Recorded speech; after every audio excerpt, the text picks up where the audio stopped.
Hello friends, welcome to my channel. So friends, आज हम बात करेंगे WHO चेकलिस्ट के बारे में। WHO चेकलिस्ट एक इम्पॉर्टेंट रोल प्ले करता है और इससे हमारे बहुत सारे क्वेश्चंस एग्ज़ाम में आते हैं। WHO चेकलिस्ट क्यों ज़रूरी है, क्या होता है और इसमें क्या क्या पॉइंट्स हैं और क्या क्या चीज़ें हमें ध्यान देनी रहती हैं। सो फ्रेंड्स, आज हम WHO चेकलिस्ट के बारे में बात करेंगे। सो WHO चेकलिस्ट हमें 3 टाइम्स चेक करना होता है।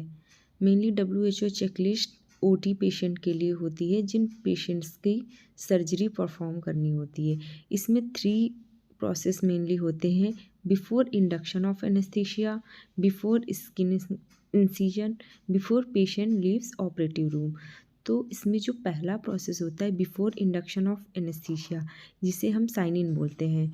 इसमें 3 स्टेप्स होते हैं: साइन इन, टाइम आउट और साइन आउट। सबसे पहले पेशेंट जैसे ही प्री ऑप से OT टेबल पे एंट्री करता है तो उस प्रोसेस में हम साइन इन करवाते हैं। साइन इन हम करते हैं OT टेबल में पेशेंट्स आने के बाद, उसे before induction of anaesthesia. Anaesthesia देने से पहले हमारा जो प्रोसेस होता है उसे साइन इन बोलते हैं।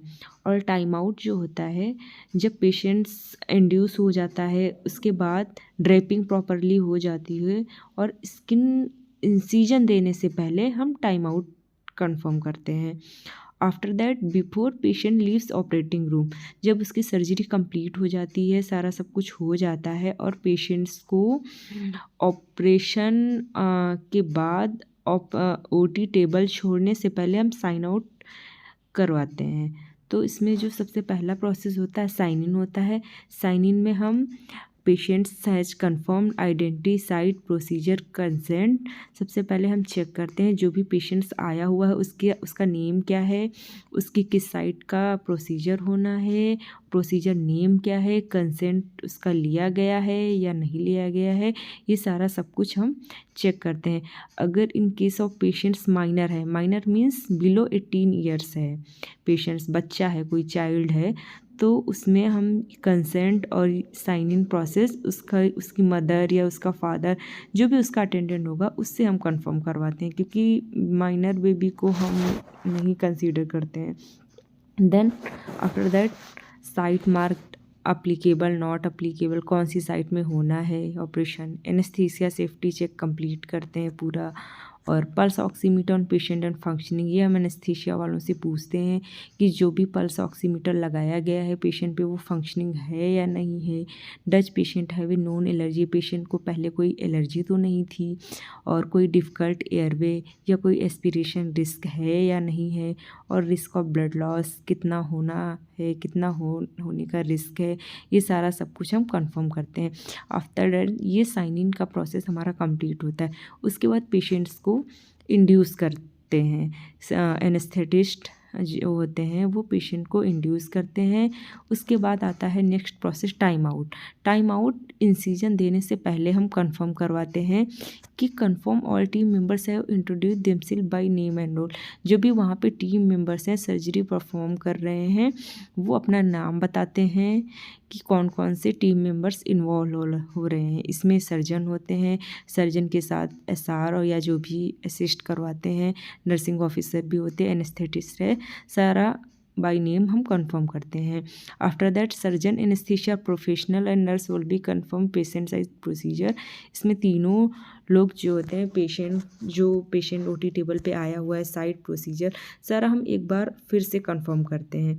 Then after that surgeon reviews हम लेते हैं कि इसमें क्या क्या क्रिटिकल इवेंट्स होने के चांसेस हैं, ऑपरेटिव ड्यूरेशन कितना समय लग सकता है, एंटीसिपेटेड ब्लड लॉस कितना ब्लड लॉस हो सकता है। After that anaesthesia team reviews लेते हैं कि कोई पेशेंट स्पेसिफिक कंसर्न्स तो नहीं है, पेशेंट्स को कुछ हाइपरटेंशन या फिर कुछ भी रिस्क जो भी हो सकता है वो सारा कुछ है तो नहीं है। After that nursing team reviews लेते हैं, प्रॉपर स्टेरिलिटी मेंटेन की गई है या नहीं की गई है, ट्रॉली लगाते टाइम, इंस्ट्रूमेंट रखते टाइम सारा सब कुछ स्टेराइल तरीके से किया गया है या नहीं, उनका भी हम रिव्यूज लेते हैं। आफ्टर दैट एंटीबायोटिक हम चेक करते हैं। सर्जरी होने से 60 मिनट पहले हम पेशेंट्स को एंटीबायोटिक देना रहता है। तो हम ये चेक करते हैं कि पेशेंट्स को एंटीबायोटिक गया है या नहीं गया है, और पेशेंट के साथ क्या कोई इमेज आई हुई है डिस्प्ले पे, तो ये सारा सब कुछ चेक करते हैं। सीटी, एमआरआई, एक्सरे, क्या क्या पेशेंट्स के साथ आया हुआ है, ये सारा सब कुछ चेक करते हैं। तो ये हमारे टाइम आउट के प्रोसीजर में आता है।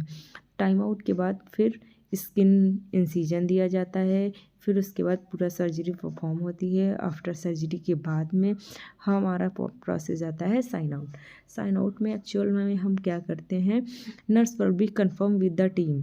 नर्स जो होती है वो अपनी सारी टीम मेंबर्स के साथ ये चीज़ें कंफर्म करती है। Name of the procedure recorded, क्या प्रोसीजर हुआ है उसका नेम बताती है, और instruments, sponge, needle counts are correct और नॉट। जितने इंस्ट्रूमेंट, गॉज, मॉप, नीडल्स जो जो हमने सर्जरी से पहले ली थी आफ्टर क्लोजिंग, उतने सारे काउंटेड इंस्ट्रूमेंट है या नहीं है, सारा सब कुछ काउंट होता है, जिससे कि कुछ भी मिस ना हुआ हो, पेशेंट्स के एब्डोमेन में अंदर कुछ रह ना गया हो, तो सारा सब की काउंटिंग अच्छे से हमें करनी होती है। How the specimen is labelled, अगर किसी पेशेंट्स का स्पेसिमेन निकला हुआ है, कोई भी सैंपल है, उसको अच्छे तरीके से लेबल किया गया है या नहीं किया गया। लेबलिंग में हम क्या करते हैं कि पेशेंट को जिस कंटेनर में सैंपल रखा जाता है उसमें पेशेंट का नाम, सीआर नंबर, डायग्नोसिस और डेट डालते हैं, उसका क्या प्रोसीजर हुआ है, सैंपल नेम।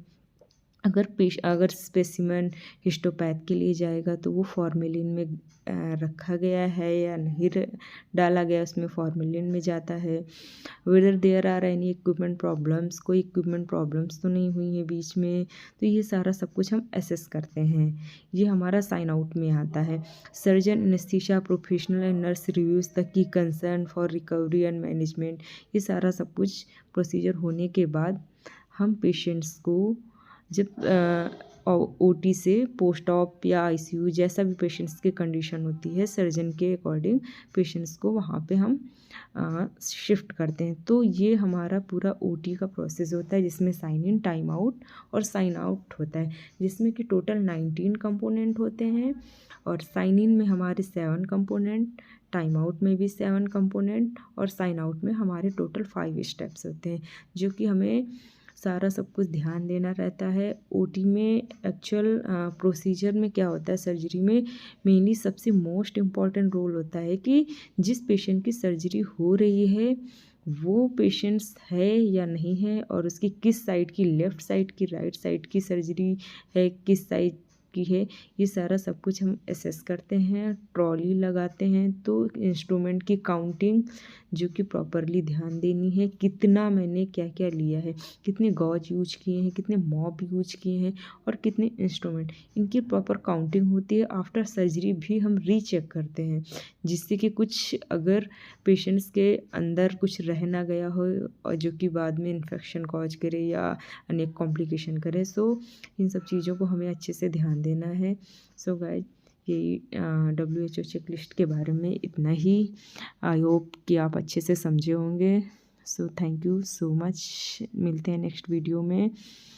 Bye bye.